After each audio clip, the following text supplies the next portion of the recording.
Well, hello, everybody. Welcome to Virtual Thursdays, Diary Literary Series. And tonight, my guest is the wonderful Laura Zigman. And let me read you a little something about Laura and tell you a little something about Laura. First of all, Laura was one of my first Dire series guests in 2002. And as we were mentioning, 21 years later, the filters on Zoom have me looking exactly the same. And all right, so here we go. Laura Zigman is the author of 6 novels. And I remember in 2002, it was 2 novels, including Small World, which is great. What a great new book. Separation Anxiety, which was optioned by Julianne Nicholson and the production company Wilp for a limited television series. Animal Husbandry, which was made into a movie, Someone Like You, starring the luscious Hugh Jackman and Ashley Judge. Dating Big Bird and Piece of Work. She's ghostwritten, collaborated on several works of nonfiction, including Eddie Izzard's New York Times bestseller, Believe Me. Been a contributor to the New York Times, the Washington Post, the Huffington Post, produced a popular online series of animated videos called Annoying Conversations, and was the receptionist of a Yaddo residency. She lives in Cambridge, Massachusetts, where she helps clients via Zoom, phone, probably less Zoom than ever, and sometimes in person with their writing. She also is at work on 2 novels. And boy, do we have a lot to talk about. But before we do that, I believe that Laura is going to share some work with us. Well, I'm so happy to be here. It's so good to see you. 21 years later, I remember walking down the street to that gallery and doing that reading. It was very hot. It was actually not winter, it was summer because it was hot, as we say in Boston. It was wicked It was hot. wicked Uh, hot in It was wicked Boston, hot. as some in the city. Yeah. But I'm thrilled to be here. I'm going to read just a short um, scene from Small World. I have to find it. I thought I had it. Um, yeah. So this is Small World is about two grown up sisters, adult sisters, on both divorced, but neither of them have kids who move in together as adults. One sister moves back from LA finally and moves in with her sister in Cambridge, Mass, which is where I live. So this is the day that Lydia moves back from the West Coast after a really long time, and Joyce, her sister who lives in Cambridge, picks her up at the airport. So it's like 2 pages. It's a gray January afternoon when I pick Lydia up from the airport, the kind of day that always reminds me of how hard it is to live here on the East Coast in New England. When in the cold, wet shock, I have to put my glasses up, of air in the open parking garage, she says about the weather, "Nice, great, I've really missed this." I resist the urge to apologize for it, even though it still feels like my fault, this freezing cold welcome home, a bracing slap across the face, which I can't help but think she kind of deserves for leaving me here alone for so long. She has 2 bags, a carry-on and a large silver metal case that she checked, and when I put them in the trunk, I compliment her on her light packing. "Everything else is in storage," she says, pulling a thin, bright orange puffer jacket out of her carry-on for the ride home. "Brad was kind enough to offer to ship it once I get settled." "That was nice of Brad, wasn't it?" she says. "But then Brad's always been a nice person, much nicer than me." It occurs to me then that Brad was my brother-in-law for almost 20 years, and yet I have no idea how true that statement is. Who is Brad? Who is Lydia? Living so far away from each other made it almost impossible to know, and now it doesn't even matter. Divorce makes the past irrelevant. He's gone, and she's here and now, for the first time in years, probably since our mother died 5 years ago. We're both in the same car, heading home. I take the scenic route back from the airport, making sure to take Starrow Drive and then Memorial Drive so that Lydia can see what she's missed all these years. The sexy curve of the Charles River, the runners snaking alongside it despite the cold, the indigo sky, a color and texture only Van Gogh or Turner could mix. I park in the street in front of my apartment on the first floor of a midnight blue Victorian on a leafy street not far from Harvard Square, and on the way into the house, she stops, resting her bag on the brick sidewalk. She stares up at the sky and takes in a long, deep, cold breath, then exhales it in a big gray cloud.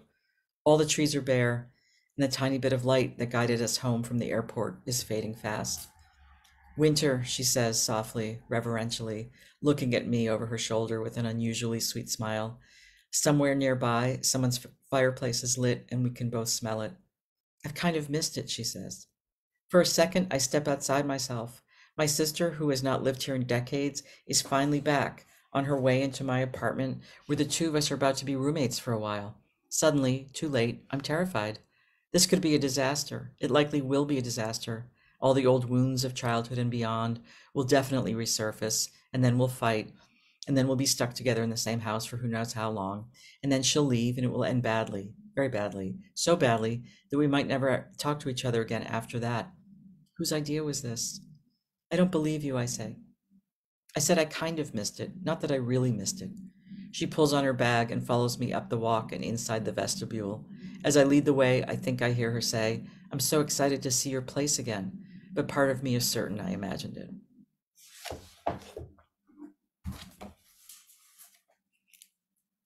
All right. Well, that's awesome stuff. Great work. And there we are. So let's talk a little bit about Small World. Small World has got some really great reviews. And I remember I did a little research on you, and there's a lot of things about your other books that say thinly veiled, based on facts. So what pieces of Small World were based on you and your life? Yeah, I mean, I've always drawn from a starting point of something that's happened to me. And this was a story really that I'd wanted to write my whole life. I felt like it was this story. I think we all have kind of a story that we feel if we finally get to tell it, it will explain why we're so weird. And this was my story. And I grew up in a family that had lost a child. My parents' first daughter, Cheryl, was born in 1958. And 6 months after she was born, she was diagnosed with a really rare bone disease, which was terminal. And so she lived at home before I was born. And then she was institutionalized in the early 60s at an institution just outside Boston called Fernald. And so I have another sister who was born 2 years after Cheryl, my sister Linda, who lives in California, and who's never moved back and will never move back. But so she and I were very young, and we didn't, Cheryl didn't live with us. So it wasn't when she died when she was 7. We didn't experience the loss as our own because she didn't live with us. She wasn't like home. But it completely shaped our family, understandably so, and our parents, of course. And so growing up in a family that has that hole in it is very different from how other people grow up. And so I always felt a little bit different. And I think we all feel different in certain ways, whether it's that or however our family is shaped and formed. But I always wanted to write a little bit about it. And the difference with the book, with the novel, because it was just a starting point, is the child with disabilities. Eleanor is the middle sister, and she lives at home. And their mother is really committed to inclusion to the point, ironically, of excluding the other two healthy children. So it's that kind of thing where these two sisters, Joyce and Lydia, grow up in the shadow of their sister who has disabilities and on whom all the attention is focused by their mother. Yeah, well, I guess the story had to evolve a little bit, didn't it? Because the care of people with disabilities has changed since the 60s. Sure. Did you have to research it at all? That's such a great question. I spent my life, I grew up in Newton, and I moved to New York for 10 years, and then I moved to Washington, and then I moved back to Newton, of all places. It was unplanned. But I had years and years and years when I could have driven over to the Fernald School, which was in Waltham, and I could have walked the grounds, I could have gone into the buildings, but I always had this really deep rage that I didn't really know I had, that, it had been the focus of my, especially for my father, that this dead sister of mine had sort of been the focus of everything in my life, the shadow. And so I was always like, no, I don't want to write about that. Like, I've had enough, And then, of course, both my parents died within a few years of each other. And somehow in 2014, I was like, ooh, I really want to go to Fernald. And of course, by that point, the entire institution had been sold to the town or city of Waltham.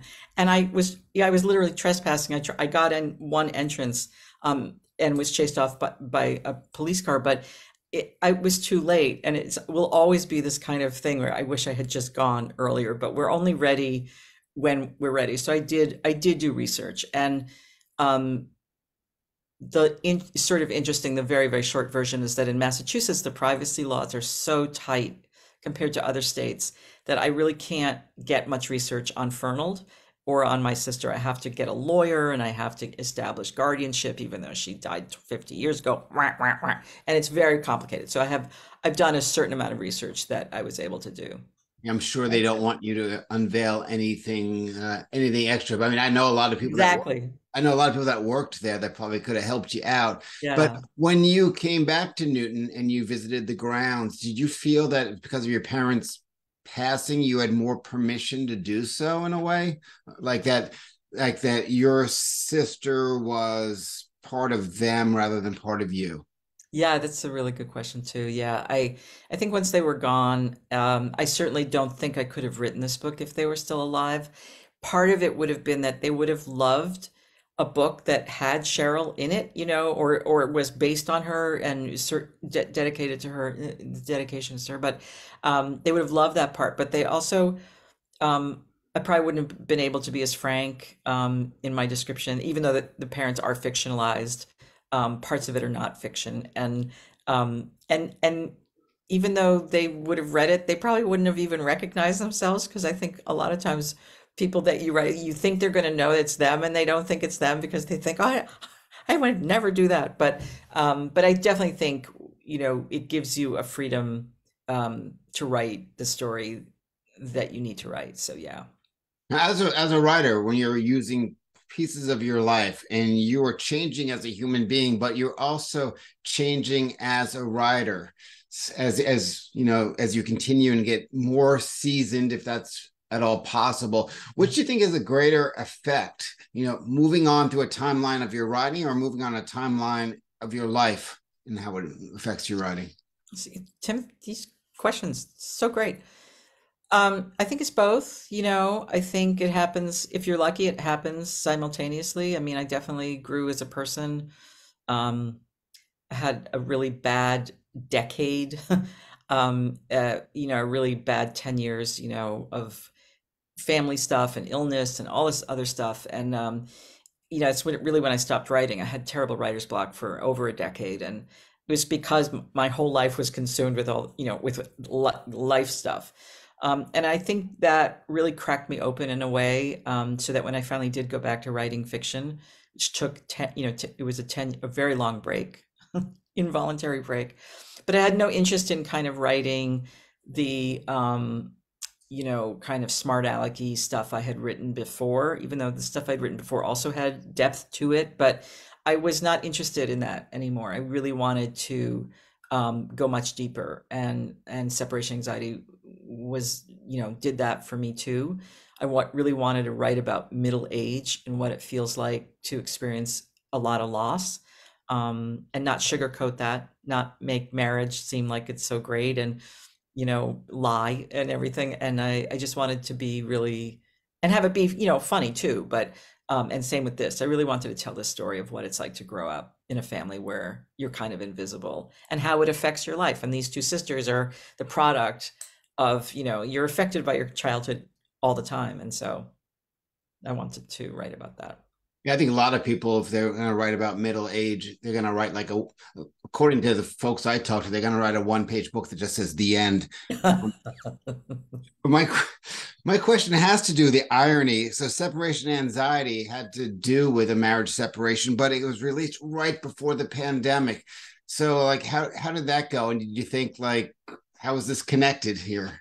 It was such a weird thing, because one of my original titles, you've written novels, so I'm sure you go through the title thing. You keep changing the titles, or sometimes you have a title and it sticks, and other times it doesn't stick. But one of the titles was, for a while, was like Sheltering in Place. And I remember, writing the book, and it was coming out. It came out on March 3rd, 2020. So we all know where we were in March. So I had like a week and a half where I was doing events, which for the first time in 15 years, I had a book out, and and then everything shut down. And I was actually lucky because I got to know Chris Bohjalian a little bit online during all the Zoom stuff that we all, and I know you started this during that time, but um, and his book came out right around mine, but his was like a week or two after mine, and like the bookstores didn't even open the boxes. Like at least I had a week and a half of like events, and I was lucky about that. But it seemed really strange to be publishing at that point, especially yeah, a book about separation. So you were talking about name changes. How did you feel when a very good movie came out of animal husbandry, but they didn't use the name? So how did you feel about it? Did you feel that maybe you might disappear or you won't get associated with it? Honestly, like I was so grateful that they made the movie. It was a long time ago, and money a long time ago was very different. They were Oh yeah. kind of throwing it around, and so I was just so happy that I had no complaint. And then about 4 weeks before the movie was released, they did a focus group in Simi Valley in Southern California with a bunch of young, sort of teenage girls, and they screened it, and they didn't understand what the double entendre or the irony of animal husbandry. So the next thing I knew, they were changing it to this title that I have trouble remembering. I can't remember it half the time. Someone like you, but the main thing was just it was a total bummer because if you get the privilege of having a movie made of your book, you get a little bit of book sales, and it just never happened because it was completely different title, and no one ever bought the book because of the movie because they just thought it was a movie. So, I mean, people have worse complaints than that for sure. But Why don't publishing houses do an edition that they actually change the name of the novel to what the movie is? I think they've done that.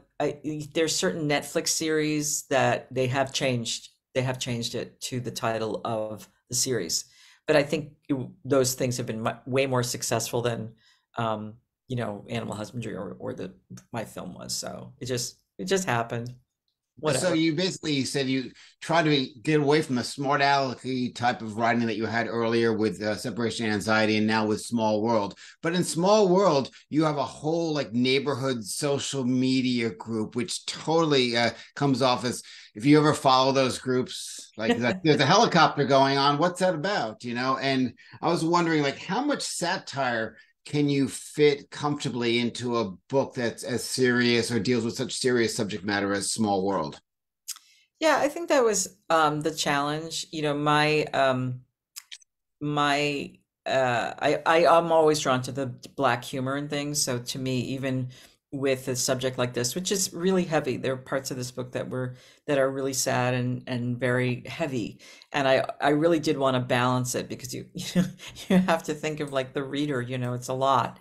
Um, but I loved this next door thing. I have a friend who's a professor of American Studies in Baltimore, and I grew up with him, and he's as we say in Massachusetts, he's wicked smart, and he teaches American Studies. And every now and then he would post on Facebook.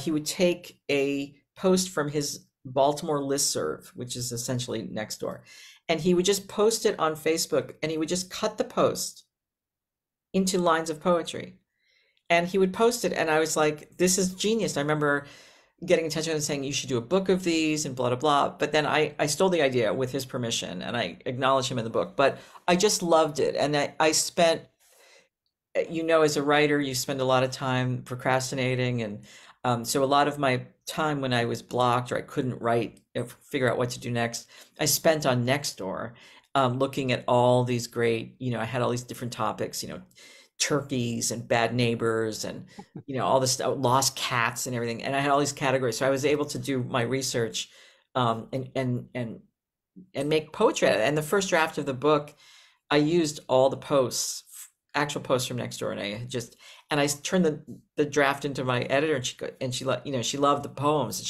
these are so great. And I said, aren't they? I said, they're absolutely word for word from the Nextdoor.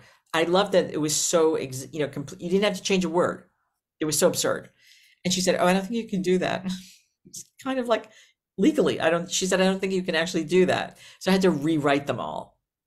So I would use maybe one line from the original post, and then make it sound like a whatever. But I love them, and I still get the daily Nextdoor email.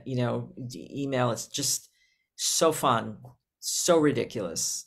You know, to read them. But I wanted that to counterbalance all the seriousness of the book, and also to have it be like, you know, for Joyce, it was a way to connect with the outside world without actually having to go outside into the outside world. So this is a question you've probably answered a way back. So your long bio, which you can find online, said you worked as a much abused, overworked publicist, and one of the places you worked at actually ended up publishing your book. Do they understand that you felt much abused? What was that relationship when it came out? It was beautiful. It was like a dream, it was like a fantasy of like, oh, I worked for 10 years at Random House, different divisions of Random House as a publicist, which is essentially the waitressing version of like the publishing world. Like if the book hits the bestseller list, you don't get any credit. And if there's a disaster, you get all the blame. So you can't win. It's like being a waitress. So, and when my last few years before I left New York after 10 years was at Knopf, and Knopf is, the sort of jewel in the crown of Random House. I mean, now everything's so conglomeraterized, but back then Random House was it was in one building, and it had a bunch of different imprints, and not 50, and Knopf was like the really Tony part. And we had to travel with our authors. So I traveled for weeks with Lauren Bacall. Almost a month. I lasted not quite a month because I couldn't take it. But Anne Rice, we traveled with Julia Child, Michael Caine, all these people, and some of them were great, and some of them were not. With all joking aside, I mean, Lauren Bacall almost killed me, and like I said, I could not last the 4 weeks. I lasted 3 weeks and 4 days, and then they brought me home because I couldn't take it. But mentally kill you, or did she attack you? Yeah, actually, one time I thought she was going to hit me. I'm not even kidding. I lost so much weight that I couldn't. I smoked. I didn't even drink back then, and I smoked a lot. And she was the kind of person who wanted to abuse you, so she wanted you around all the time. She was lonely, so I had to eat with her, 3 meals a day, and then be with her all day long at all the appearances and all the book signings and everything, and then go back to her room and help her fill out her breakfast menu at the hotel because she didn't want to be alone. But then she was mean. It was just awful. And so I would chew my food and just I couldn't digest, and every few days, That's like a nightmare. like at a trip, I would come back to New York, and my boss would parade me down the hallway to our publisher, who's Sunny Mehta, who I'm sure you've heard of. He passed away a few years ago, but they would march me down to Sunny's office and say, "Look at this, can we stop the tour now? It's ridiculous, And he'd say, he was very charming. He'd say, "Laura, just go, just a few more cities, just a few." And I would go, "Okay," and it was misery. And then finally, I think it was Detroit. Actually, somebody called my boss and said, "You should really bring her home." She just flipped out. So I just had it, but it was very stressful. It was very stressful, but. And you end up writing a book based on that. I did.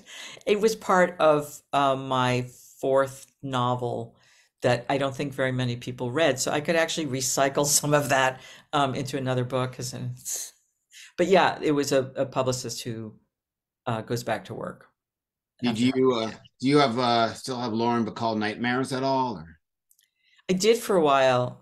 And she died a few years ago, and a few people that I still know in magazines and stuff, they were like, "Oh, you should write a piece." And I didn't ever wanted to do that because I just, she has a family. I don't know. It just seems so sort of gross, but I'll certainly talk about it like this. But not everyone was quite as bad. But it was the kind of thing where, you never knew. Sometimes the people who you thought were going to be difficult, like John Updike, was just the loveliest person.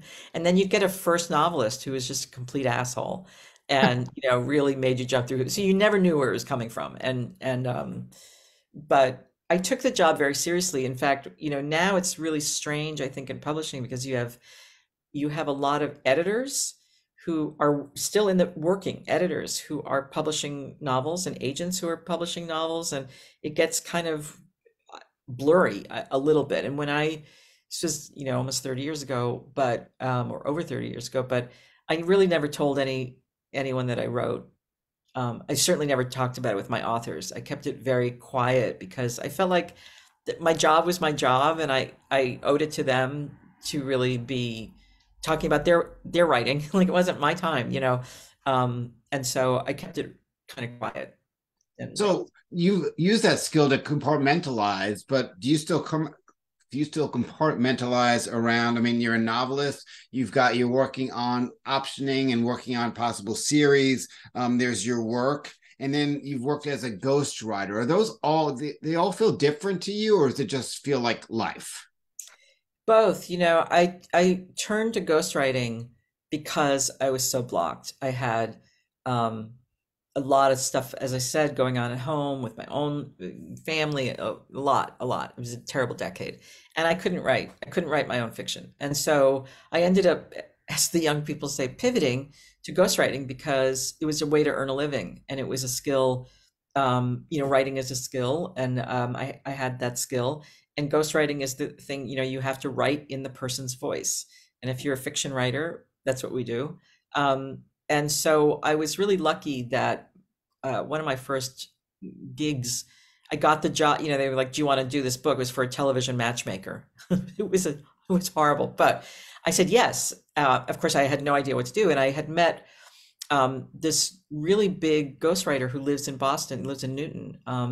Before there was B.J. Novak from The Office, his father, Bill Novak, William Novak, was a huge ghostwriter. Like, he redefined ghostwriting in the 90s. I mean, I think he wrote Chuck Yeager's book. He wrote all the big books. And I met him at a fundraiser, and I ended up emailing him. It was like 2007. And I said, we met once and I just got this ghostwriting job, and I don't know how to do it. And would you, and he said, call me. And he gave me 2 hours of his time. And he just explained, like, this is how you do it. Get this tape recorder, use this, like, cloud thing. And then he explained really the nugget, which always helped, which was that ghostwriting is you're writing their book, their story, as if they would write it, if they could write. So it's not like writing an article. It's not like you're at Vanity Fair and you're going to write about them. So a lot of times the stuff they say is just untrue. And it's just like their version of themselves. But when you start a project, at least I do, and most ghostwriters, you read everything, you read all the articles and people, and you read all the stuff. And then you hear them sort of telling these things that are not true, or that they've told to everyone. And you kind of have to bring them around to the truth, or some version of the truth, because of course the publisher really wants the juice, and the person who signs on, the celebrity doesn't. They sort of, most of them think they want to write a book, and then when it comes time to actually do it, they don't want to do it. They don't want to actually talk about, really give up anything. And who would, but A then lot of, don't. a lot of famous people in Hollywood are paying over $30,000 to have someone write their books, up to 100,000, I heard. So, Well, I think there are certain ghostwriters, like the one who did Spare, Prince Harry's book. It was mhm. quite 3 or 4 times that much, and it was masterful. I mean, I'm not a big royal person, but I have no interest in them. But I did have a long train ride last year, and I listened to J.R. Moringer's. And I have to say, several times I just stopped. I was sitting on the train going, "The guy is a master. He's a master. He's So, excellent. He's worth every penny." Yeah. let's finish up with this. So you ghost wrote a book, it became a bestseller, New York Times list. Did you? How did that feel when that happened? Did you feel any resentment toward it, or did you feel like, you know what, I produced this work? Yeah, it's so different in the sense, it's a job, and it is, there's really hard parts of ghostwriting that are really difficult, mainly like getting time with the person and getting, I always joke that like the writing of the ghostwriting is the easy part. It's like everything else around it. But it is really, this really important connection you have with this person. And it's almost, I take it very seriously when I'm working with someone because they're telling me things that they say, I've never told this to anyone, or you know more about me. They'll tell things to different people, but they'll say, you know more about me, one person, than most of the people I know. So it is I take it very seriously, even though it's very hard. And I sort of hope I never have to do it again because it's difficult. It's difficult. But Well, your book Small World is out there right now, and people can buy it and pick it up, and it's a great holiday, and it's not pumpkin spiced, but it is certainly a great read. thank And you. if people need to know any more, that's what it looks like. And you need to know more about Laura Zigman. Here is the website, laurazigman.com. And these are some of the other books that we talked about. And so check it out at your favorite indie bookstore. And if,